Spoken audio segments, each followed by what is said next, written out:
UFC 301. These are the full card predictions and the betting breakdown. Main event, Alexandre Pantoja versus Steve Erceg. I'm looking forward to talking about each of the matchups on this card. So make sure you guys smash that like button. If you're new to the channel, subscribe. Turn the post notifications on and make sure you share the video as well. And also note, I'll be live for the entire UFC 301 fight card Saturday, 6 p.m. Eastern Time. Don't miss the fight companion. And let's get into the first fight on the card. We have Alessandro Costa versus Kevin Borjas. I actually love this flyweight fight. I like both guys. I'm going with Costa. I think he's going to be a bit better than Borjas. A little bit more punching power, a bit more physical strength, and I do think a slight grappling advantage for him as well. On the side of Borjas, I like his kickboxing. It's definitely pretty smooth, and he's got some stinging shots, but I think Costa's going to be able to close the gap on him, and I really think when they tie up, there's a difference in the physicality. I think Costa times some key takedowns, has some signature moments in the fight, does enough to get a hard-fought win over Borjas. I know Borjas in his debut, he lost to Joshua Van. It was honestly a pretty gutsy performance, and he looked decent in that fight. For Costa, I mean, his last fight is against a guy who's fighting for the belt in the main event of this card, and Alessandro Costa is opening the card as the first fight of the night, so that's kind of interesting, the flop there. Win over Jimmy Flick, which honestly, Jimmy Flick is not the same Flick he was before his retirement and then comeback, but still a clean knockout win. And then Amir Albazi in the debut. Like, Alessandro Costa has fought 2 out of his 3 opponents in the UFC, best flyweights in the game. Top 10 flyweights, top 5 flyweights, really. On the opposite side, Borjas fought a good prospect in Joshua Van, and he won as a big underdog on Contender Series, but he's not going to be able to beat Alessandro Costa. Costa for the W, he's a slight favorite at -135. Borjas +116. Honestly, I could see this line being 2-1. It's interesting that it's as close as it is. I think Alessandro Costa's got a great chance of winning. What do we got? An over 2.5, -129. I think it is likely to go into the later stages. I'm very curious to see how these two line it up. But I think Costa, nonetheless, getting his hand raised. And I actually think he's an undersized favorite. I would have expected a wider line, but pretty close money between these guys. I like Costa to get it done. I'll pick him to win it. On the judges' scorecards, I think Kevin Borjas is pretty game. And I think both guys got UFC futures, and they'll be around for a bit. But I'm going with Costa to get it done in Brazil, too. So we're going with the Brazilian to start the night off in Brazil. Next fight on the card, we got Ismael Bonfim versus Vinc Pichel from hell. Pichel, I got to go with Bonfim. Pichel's been around forever, and he's 41 years old. He's had some delays in his career. Like, since 2018, you see 5 fights, and he hasn't fought since 2022. Bonfim came into the UFC as a prospect to watch, and I think everybody thought he was en route to being a contender. And then he ran into the furious Frenchman in Benoit Saint-Denis, and he got beaten up, and he lost that fight. And Benoit Saint-Denis turned out to be an absolute monster, so I'm not going to fault Bonfim's last fight, which is a loss against ranked contender Benoit Saint-Denis. I think Ismael Bonfim is going to absolutely destroy Vinc Pichel. Pichel's game is based upon landing key takedowns, bringing pressure. His stand-up is okay, but it's not all that impressive. I would say, especially at 41, he's going to be in big trouble if he's standing and striking with Bonfim, and I think Bonfim hips won't lie in this fight. I think the takedown defense will be there for him. He's extremely explosive and powerful. He's got massive knees on the inside. I really think Ismael Bonfim is going to get it done. Now, last time when they were booked to fight, Bonfim was the reason it got canceled because he missed weight. I hope everything's set together. I hope he's on weight because we're in Brazil, and I think Ismael Bonfim is due for a good showcase win. I think he's going to knock out Pichel. You can see Pichel's last fight. He lost to Mark Madsen, who's now retired from MMA and was a pretty one-dimensional wrestling-based fighter, whereas Bonfim last time took on Benoit the Savage Saint-Denis. So I think Ismael Bonfim, he's going to get it done by KO. I think he's taking Pichel out. A 41-year-old Pichel, I think, runs into some big shots. Could get knocked out with a knee. Could get knocked out with a big punch. I think on the feet, he's pretty much a dead man. We're going Bonfim for the KO win in this fight and gets back to his winning ways. Now, he's a 5-1 favorite, minus 500. Pichel is plus 375 as the dog. Of course, it's an under 1.5 available at plus 200, but I like under 2.5 a lot more. I don't know whether that's going to be lined up just yet. We'll find out later on in the week. Nonetheless, Bonfim to chin Vinc Pichel seems like a high possibility.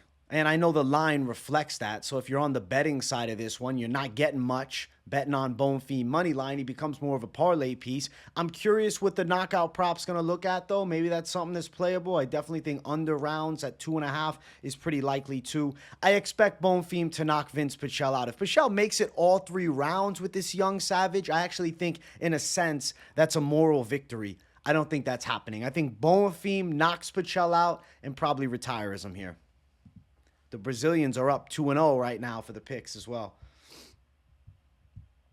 Next fight on the card, ladies going after it. We have Dione Barbosa versus Ernesto Kareckaite.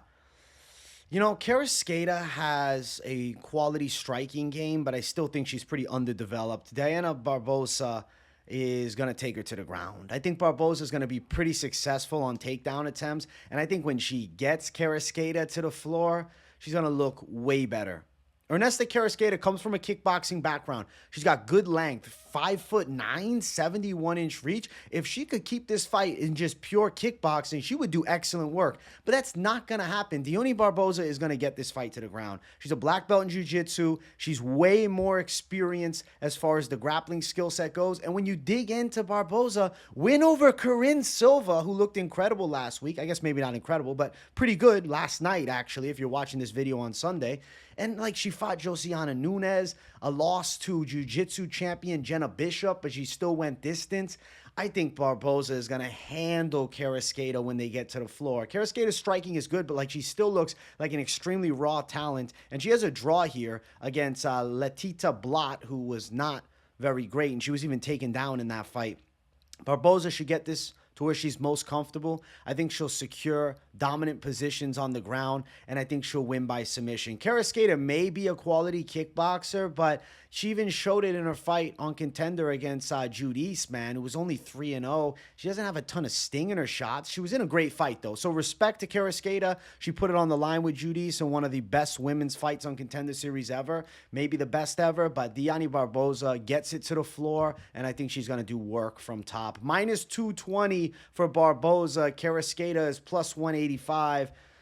Barbosa by sub. What do we got? Under 2.5, plus 160. I think the under's live. It's interesting that it's not. I mean, submission win there, decision there, decision there. I don't know, man. I guess the 5 and 6 fighter decision, Jessica Middleton's not good.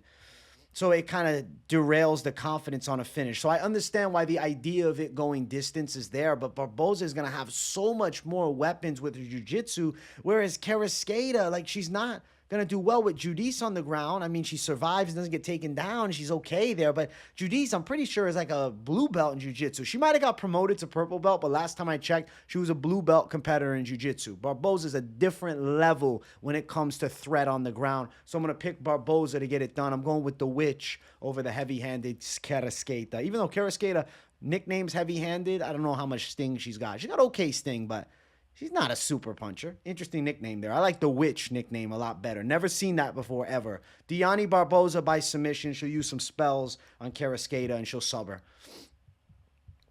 Let's keep running up the card. Next fight on the card, we have Mauricio Ruffy versus Jamie Mullarkey. Ruffy to win by knockout in the first round. That makes a ton of sense to me here. I mean, Ruffy laid out Ramon Magomed in the third round. Granted, it was ground and pound, but like Ramon Magomed trains with Islam Makhachev and was 1,000% supposed to win against Ruffy, but the fighting nerd guys don't give a shit if you're from Dagestan. They're going to bring the fire to you. I think that Ruffy on the feet is pretty dangerous. They were comparing him to Conor McGregor on Contender Series. He does have like a pretty slick, karate-esque kickboxing striking style, and he throws good feints out there. He's pretty smooth with it on the feet.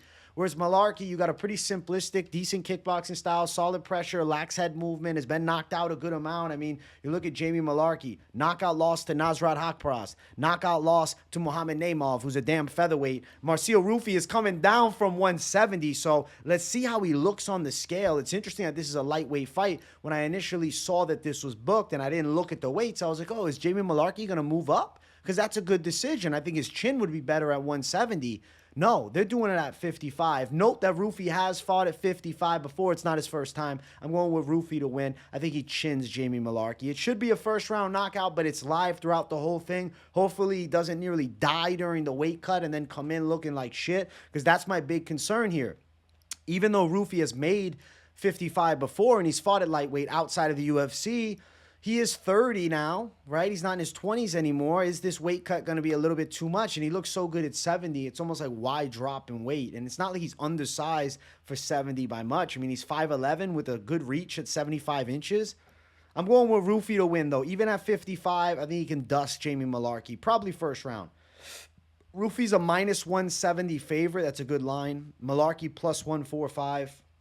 Of course, it's an under 1.5. Plus 130.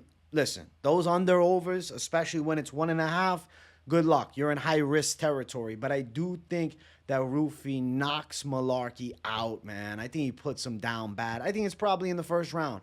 Brazil again for the pick. Right now, the Brazilians are 4-0 against the world. This card is Brazil versus the world. And so far, I'm on every Brazilian on these prelims. Let's jump to the next one. We have Joaquim Silva versus Drakkar Klose. Okay, I'm going to spoil it right now. The Brazilians ain't winning this one. Drakkar Klose should win this fight. At one point, Drakkar Klose was like a highly touted prospect. I mean, he beat Bobby Green. He had a good war with Beneil Dariush where he was knocked out. But he was on a bit of a roll. That loss 4 years ago now. And then it took him 2 years to come back. He fought Brandon Jenkins, and he did work with him. Jenkins is not very good. He beat Rafa Garcia, and Rafa Garcia is okay. He's a tough dude. He's got decent wrestling, okay enough boxing. He's solid. And then big slam of Joe Selecki last time out. Yeah, he made Selecki look bad. He slammed the hell out of him. That was like double slams. There was, the Brundage slam earlier and then the Drakkar Klose after. I think that was the order of it. I think Drakkar Klose beats Neto BJJ. Joaquim Silva's a weird one, man, because he does have a freakish frame, and he is pretty explosive. He does have a lot of punching power. His hooks are really nice, even though he got knocked out badly a while ago. You can look here against Rick Glenn in a minute, less than a minute. It was a quick fight. So it definitely wasn't a good look, but I really think Drakkar Klose is a bit better. Drakkar Klose is not really technical. He's more of a pressure, dirty dog type of fighter. He makes the fights nasty. He closes distance on you. He bullies you on the inside. He's strong and close. Neto BJJ, Joaquim Silva, I'm not going to be surprised if he's pulling for guillotines. If Drakkar leaves that neck out, I think Joaquim Silva is going to look for one. I don't love the possibility of him strangling Drakkar Klose, but I understand why some people would be picking Joaquim Silva. I don't think it's crazy to bet the side of Joaquim Silva as a dog, especially if you lean in sub or even knockout, because let's be real, Drakkar Klose has a bad habit of leaving the chin up. I think that Drakkar can make it a good scrap and end up beating Joaquim Silva in a competitive fight, but note that Joaquim Silva has good punching power, dangerous hooks, and I think he could catch Drakkar Klose. So if you're on the betting side of Drakkar with a lot on it, I got to give you some warning signs here, especially because I've been pretty confident with everything else up to this point. Joaquim Silva also has got a tricky submission game he could shoot for, a Neto BJJ. I'll be honest, I'm picking Drakkar Klose, but I kind of would be happier to see Joaquim Silva beat him because I just like Joaquim Silva more as a fighter. It's just for whatever reason. Drakkar Klose has just kind of got an ugly style. Effective, though, because in MMA, it ain't about who's the cleanest. You make it dirty, you can win sometimes, and this is what Drakkar Klose can do well. Minus 185 for Klose, Silva plus 160. I was originally thinking decision, but it might end inside distance. I'm getting a weird whisper in the ear that Joaquim Silva is live to finish him, but I am picking Drakkar Klose. That might just be the hype. I'm going to spend some more time sitting on it. I'm not going to rush to a pick flip. The breakdown of the tape, everything I know about Silva and Klose has me picking Drakkar Klose in a competitive matchup on the judges' scorecards, because even though Klose does have some deficiencies, like leaving the chin up and being reckless at time. He does have good physicality. He is one of those guys that just doesn't back off. Like, you can't get this dude to stop coming forward a lot of the time. And I think that overwhelming pressure will make Joaquim Silva very uncomfortable, and that is why I'm picking Drakkar Klose to win this fight. So we're going with Drakkar Klose by decision, but obviously some concerns there, which I laid out. So right now, the Brazilians are 4-1 for me. Let's get to the next fight. We got Gene Silva versus William Gomis. Another Brazilian's going down here. I got William Gomis to win this fight. Way taller, way longer, experience in the UFC, sniper-style kickboxing. I know Gene Silva roofing at his opponents, does some, I don't know, excitement for the marketability. He's walking out with the barks, but come on, man. Like, I think William Gomis is going to be way more technical. And then you look at the height and reach difference. You look at the fact that William Gomis is not bad on the ground. I mean, he was out wrestling Jarno Aarons when they fought. And Jarno Aarons is actually low-key kind of good. Jarno Aarons is, like, deceptively good. Gene Silva's a pit bull. He's a tough dude who rips very heavy punches. He's in your face the whole time. He's walking you down. But let's be honest, William Gomis has no problem running from you. He'll tap you and he'll move away. He'll circle the cage. He'll stay away from you. That type of style is going to, trust me, it's going to piss off Gene Silva. Gene Silva's going to get frustrated chasing punches, and I'm telling you, Gomis is going to end up sniping him out. Pop, pop, pop. I don't think he KOs him, though. As William Gomis, not necessarily the craziest power, and I think Gene Silva's got a good chin on him. Silva's going to look to make this a real dog fight. But William Gomis is not the type of guy that needs to engage in a dog fight. He's going to have a speed advantage, a footwork advantage, and a counter-striking advantage. I'm telling you, he's going to be moving laterally. He's going to be sniping out Silva. Silva's going to look to close the gap, maybe even try to take him down. I think he'll be surprised by the resistance of Gomis. Don't be shocked if Gomis reverses position, ends up on top. I think that William Gomis has got a good chance to win this fight. I'm going to pick William Gomis by decision. 3-0 in the UFC. Jarno Aarons, Francis Marshall, Yanis Ghemmouri. The Ghemmouri fight was such a letdown because it was like a fake low blow that Ghemmouri went down from, and then they ended up calling it a damn TKO. You see a Weston Wilson win for Gene Silva, but, bro, Weston Wilson is not it, bro. He's not it. He's a much, much, much, much worse version of Wonder Boy. Like, not UFC level. Beat Vallejos, who's 11-0, but still not a UFC fighter.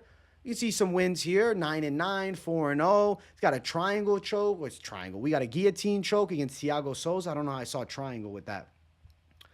Gene Silva's not bad, though. He's game, for sure. But he's at a big size disadvantage. And he's taking on, at this point, a 3-0 UFC vet. There's no easy matchup. And you give me Gomis with all these advantages, and he's an underdog in this fight.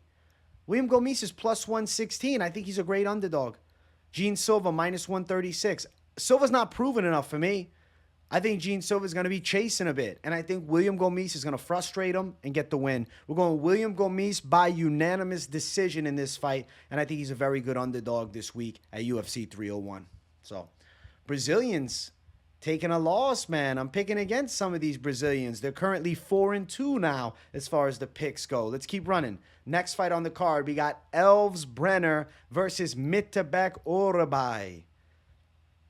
Mitabek Orolbai all day.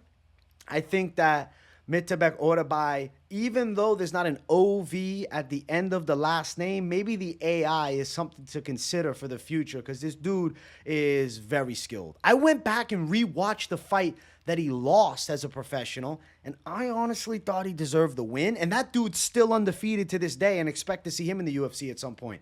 Mitabek Orolbai has extremely good timing with his wrestling. He's a quality striker. He keeps coming forward. I mean, he's a very pressure-based fighter that comes in very good shape. And I really believe Mitabek Orolbai deserves a lot of praise for the way he handled Uros Medic, especially with Medic last night destroying Tim Means at 170.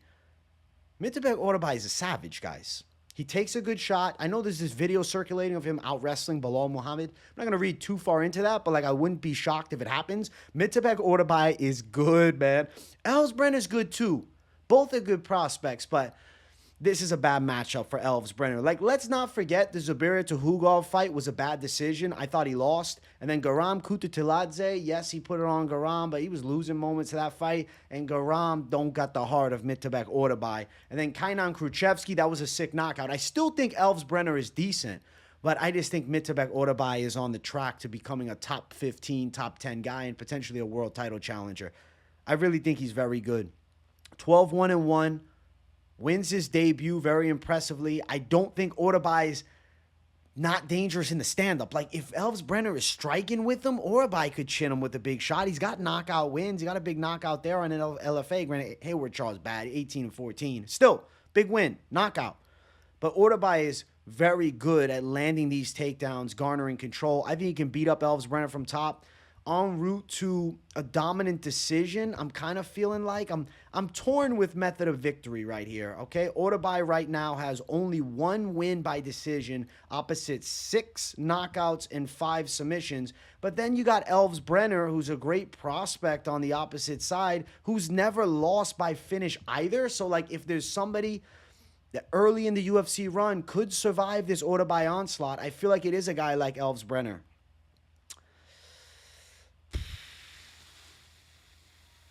I think Orolbai might finish him.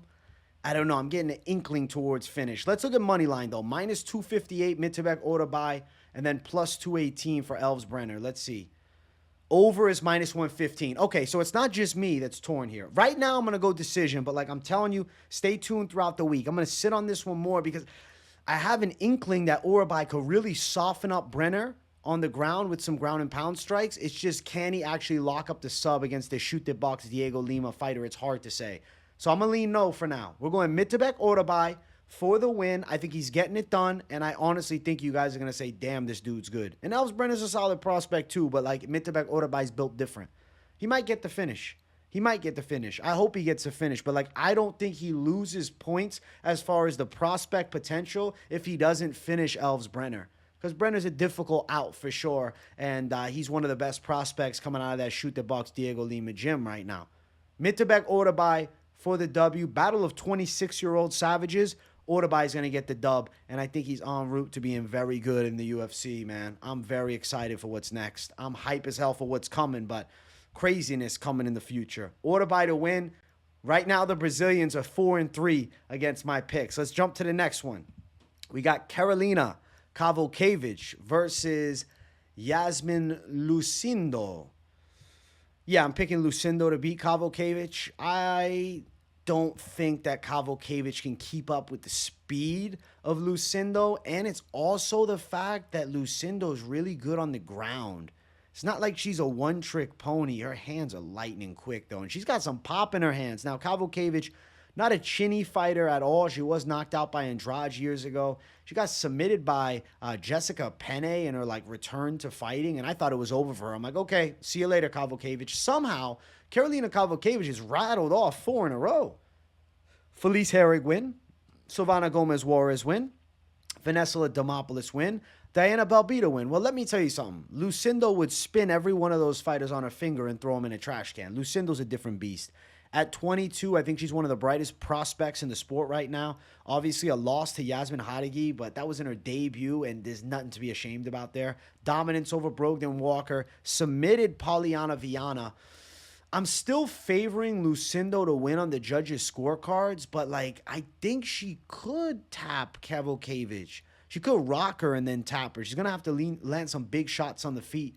I do think she'll do some damage in this fight for sure. I don't know. Lucindo inside distance has a nice ring to it. I'm curious what that prop's going to drop at. But right now, I think Lucindo's game is going to be too tricky. Speed advantage, whereas Kowalkiewicz needs it on the ground. I don't think she has an easy time, and I don't think she's going to get Lucindo on her back. I think Lucindo gets on top of Kowalkiewicz and drops some hammers on her. I think Kowalkiewicz, at the least, is busted up at the end of this fight. Officially, I wrote down 30-27 decision, so I see a clean sweep for Lucindo. But it won't be crazy if she ends up going out there and getting a finish. I think it's possible for sure. I know Kowalkiewicz got a nice win against Diana Belbita last time, but bro, Diana Belbita got submitted in the first round by Molly McCann last time. And Molly McCann, not known for her jiu-jitsu, to say the least. As far as the odds for this fight, Lucindo is minus 340, deserving tag. Kowalkiewicz, plus 280. See, the over is minus 215. I don't know. Plus 175 for that under.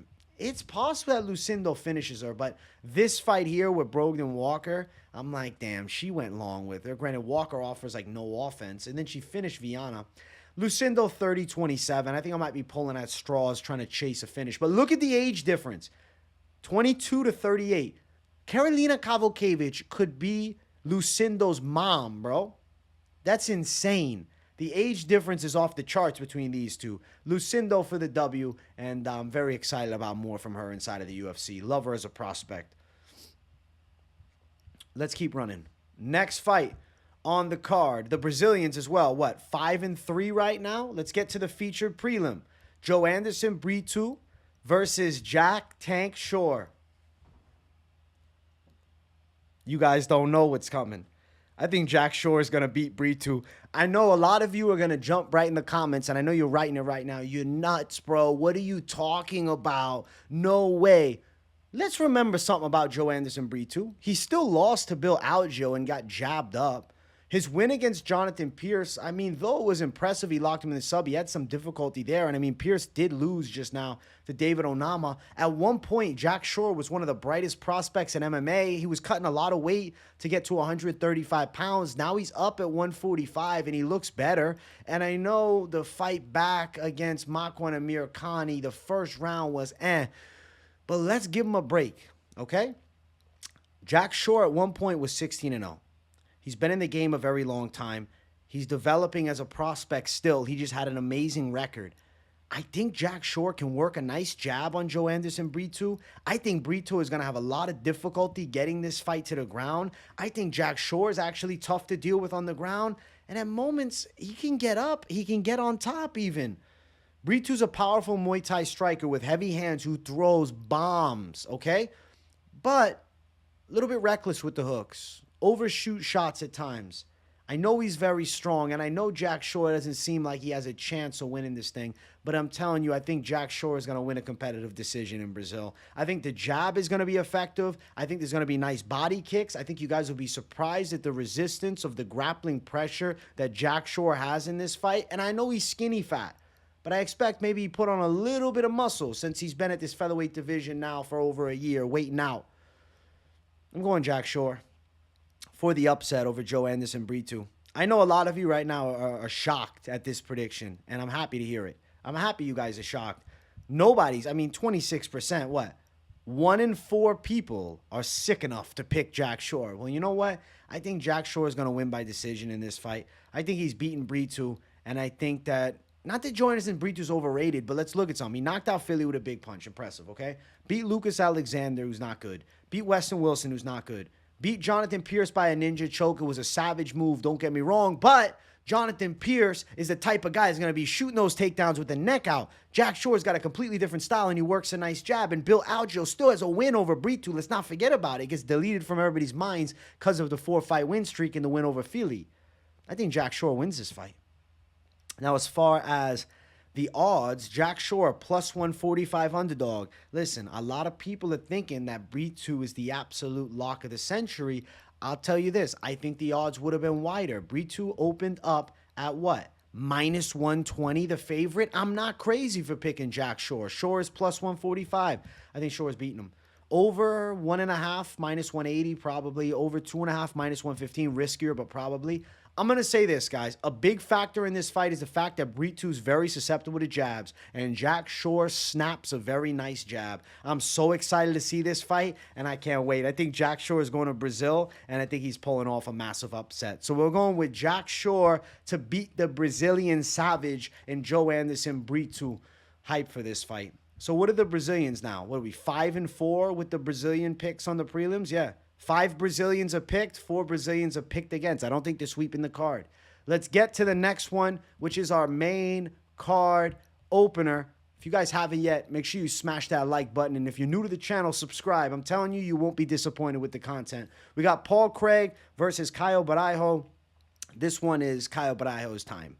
If he loses to Paul Craig, I'd actually be quite surprised because the way the styles clash, I think it's good to go for Baraiho. He's known for very good Brazilian Jiu-Jitsu grappling. And then if you look at the striking game, Baraiho has a karate-esque striking style. He's definitely a lot faster than Paul Craig on the feet.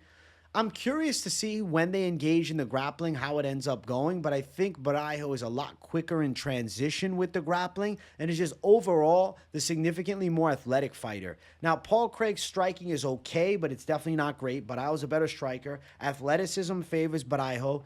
Grappling skill set, though Paul Craig has some great submission wins in his career, like Magomed Ankalaev, like Jamal Hill, like Nikita Krylov. At 185, he did get destroyed by Brendan Allen last time. He beat Muniz in the fight before, and he looked okay, but I think Baraiho can win this fight. I really do. Especially if it turns into a striking match. Paul Craig's just going to be a step behind. I think Paul Craig's pretty tough, and I'm going to predict that Baraiho wins it on the judges' scorecards. And these odds are stupid wide. Like, we got to give Paul Craig more respect, but I don't write the lines. It's minus 550 for Baraiho, Craig plus 400. The reason is because Baraiho just has advantages, man. He's more primed to over 1.5 minus 175. It's going over 1.5. I'd be very surprised if it didn't. Baraiho's got good striking, but he's not much of a knockout artist. Abus Magomedov win, Oleg Jacek submission, Muradov decision, Petrosian decision, and finish over Gadzi Omar Gadziev. Well, I guess technical decision. What a letdown Gadzi Omar Gadziev ended up being. Holy smokes.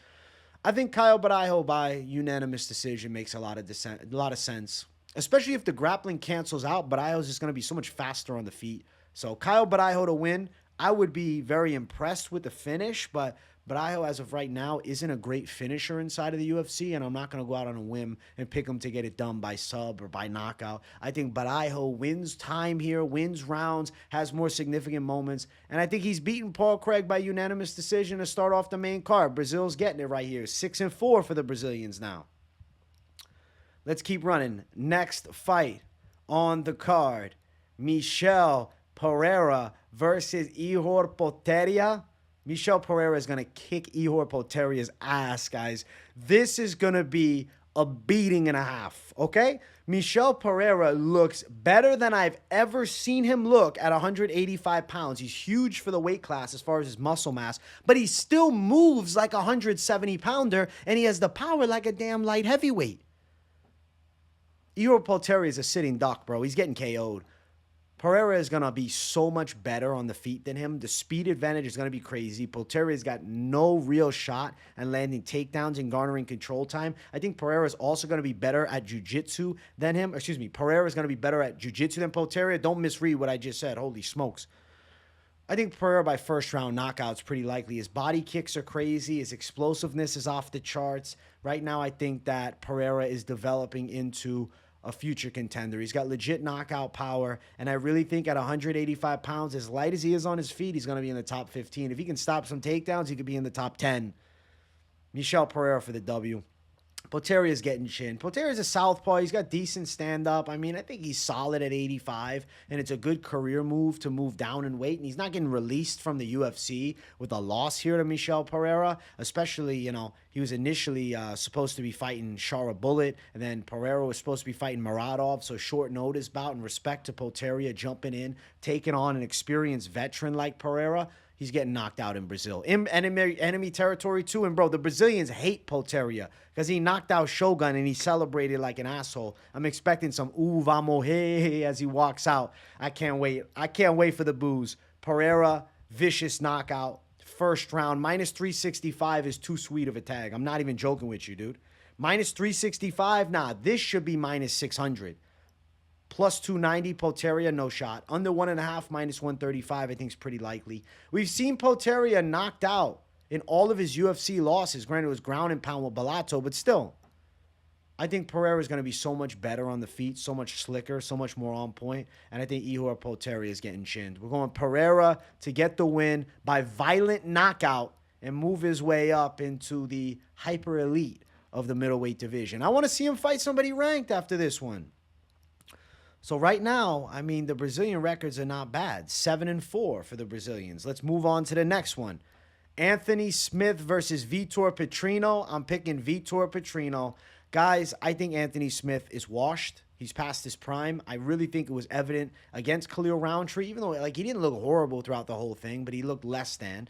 Ryan Spann fight. Now his most recent wins, 2 of them are both against Ryan Spann, and Ryan Spann absolutely fumbled against Bogdan Gushkov. So like those wins have lost credibility. I think that Anthony Smith's going to get knocked out by Vitor Petrino. And I know some of you guys with the recency bias are going to be like, wait a second, Petrino won against decision versus Tyson Pedro. He's not going to knock out Anthony Smith. Tyson Pedro's a better boxer than Anthony Smith. Fact. Anthony Smith might be a better, more well-rounded guy, but Pedro's also faster than him. Like, styles make the fights is what I'm saying. Anthony Smith, he's going to get caught by a big shot by Petrino. Also on the ground, Petrino's got a massive strength advantage. He's going to bully Smith there too. I think Petrino is incredibly raw talent at just 26. But yo, from this fight now, for the fight before a month ago, in 2 months' time, a guy at 26 can make good improvements. And I think that Anthony Smith is taking too much damage, and I think he's on his way out of the sport, unfortunately. I know that he's talking about fighting Alex Pereira, and I know in his heart of hearts, maybe he really believes that. But it's not going to happen. Vitor Petrino is going to devastatingly KO him, and I think the hype on Vitor Petrino is going to jump a lot here. Petrino has decision wins before, but he's never won 2 decisions in a row. I think that he's not winning 2 decisions in a row. I think he's getting a knockout this time out, and he's putting Anthony Smith flat out. KO win, Petrino, too much power, too much brute strength, and I think too much grappling skill too. Now, minus 550 is a little disrespectful to Anthony Smith. Holy shit. Plus 400 for Smith.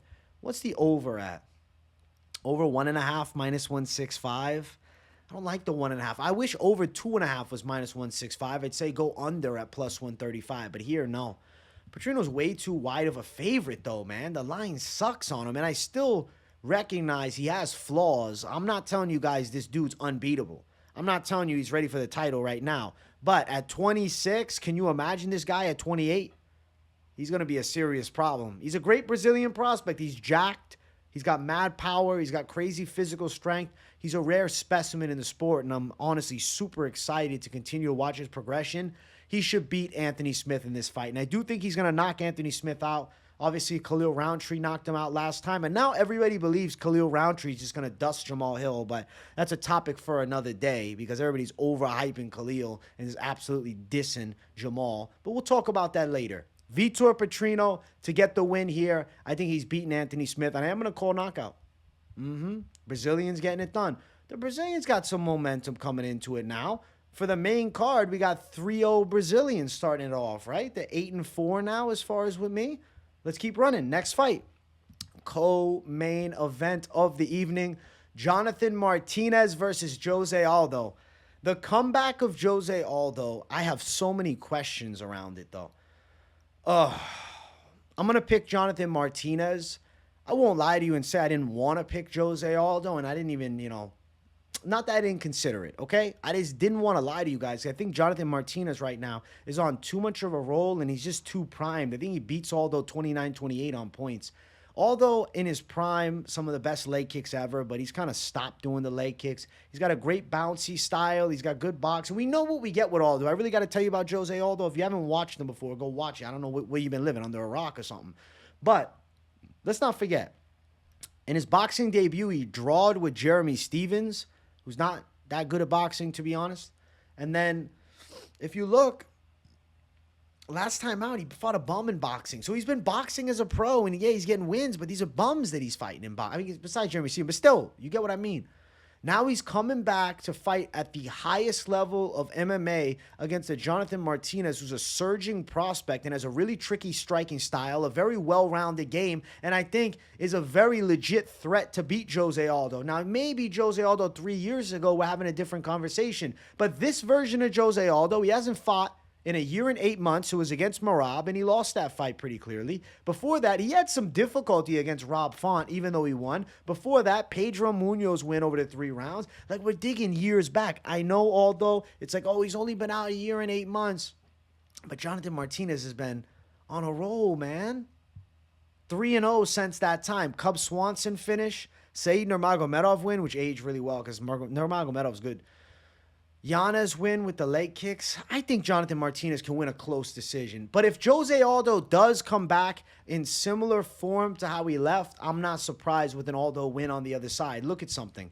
Tapology picks with 1,000 people are 50-50. So flip a damn coin. I mean, that's the way you got to sometimes bring it up to. I don't have a coin on me, actually, but it don't matter. I don't need a coin because my coin flip, nah, don't got one. My coin flip towards Jonathan Martinez. I'm not going to screw around and do a fucking coin flip, man. I'm not messing anything up. I'm going with Jonathan Martinez, but I don't think you're crazy for picking Jose Aldo. But I think that if you're throwing your whole life savings down on either one of these guys, then you are a little bit crazy. But Jonathan Martinez is going to be a little faster, a little snappier, a little more primed, and I think he's getting a win, 29-28 on the judges' scorecards. Now, as far as the odds, it's minus 135 Martinez, plus 115 for Jose Aldo.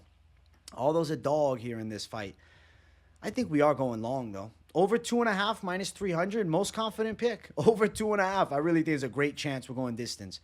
I don't think that Aldo's getting dusted here, and I don't really think Aldo dusts Martinez. He hasn't gotten a finish in a while. I'm curious if the battle of leg kicks ensues and Jose Aldo decides to start ripping some leg kicks. We haven't seen him rip those leg kicks in years, but maybe he does here.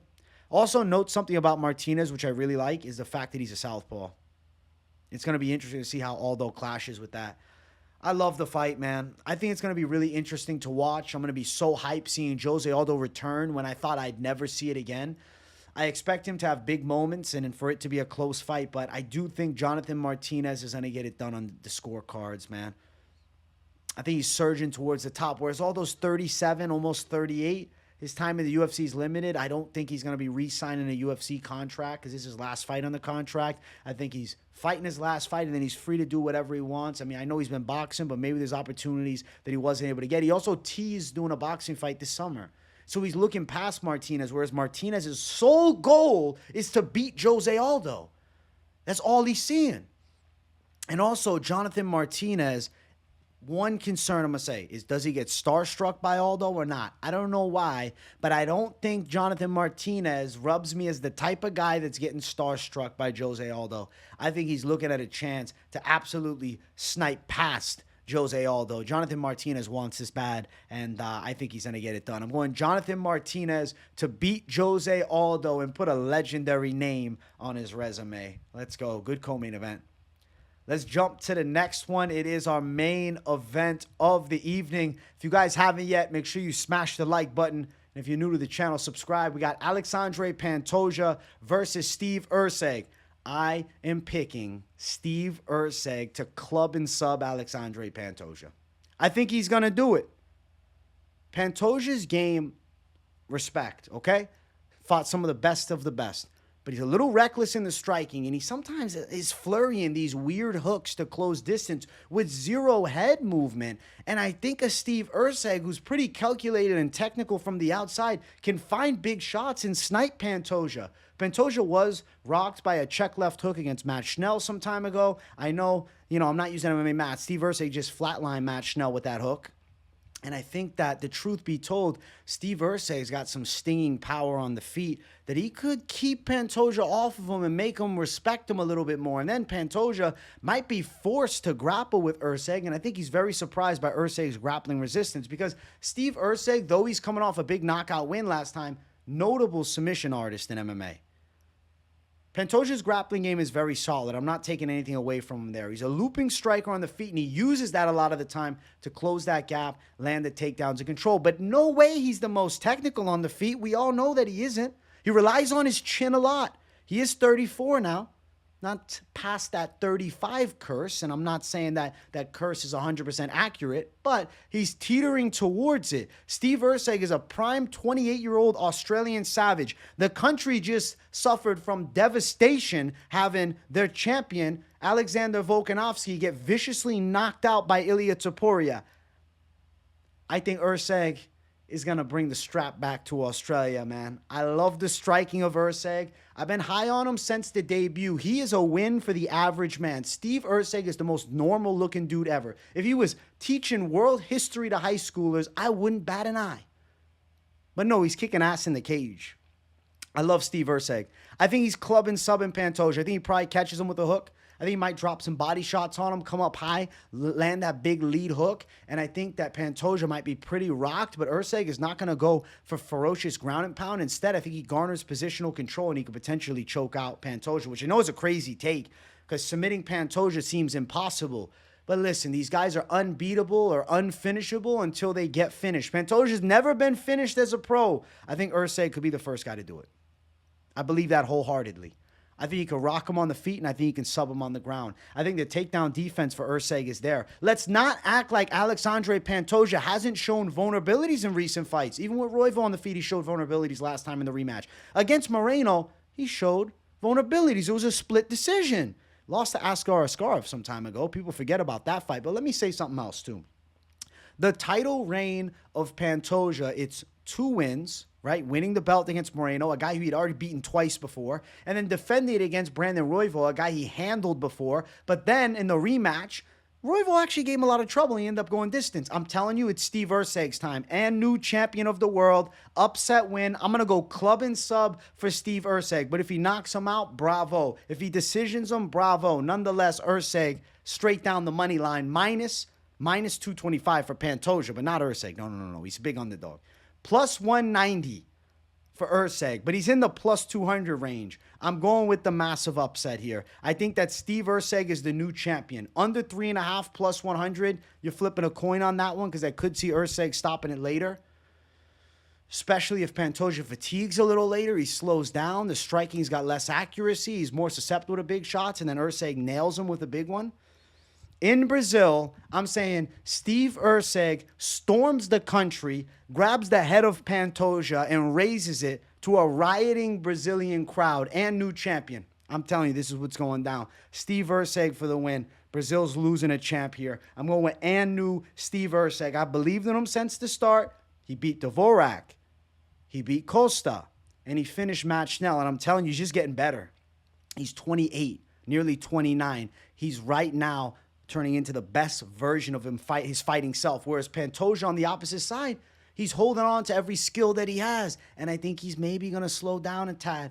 And Erceg's got him this time. Club and sub, Steve Erceg, new champion. That is my pick for the main event of UFC 301. And I'm damn excited about this card. I hope you guys enjoyed the breakdown. I enjoyed the hell out of breaking it down. Make sure you all smash that like button. If you're new to the channel, subscribe. Turn the post notifications on, and make sure you share the video. Send it to a group chat that you're in. We're on the track to hit 31,000 subscribers this week, so I'm very excited about that. Let me know what you thought of the picks in the comments down below, and if you got nothing to say, but just enjoy the content. As always, drop a W in the chat to boost the algorithm for your boy. Content every day. Keep it locked in right here on the MMA Experts channel. Much love, my people, and I'll see you all on the next one. Peace out.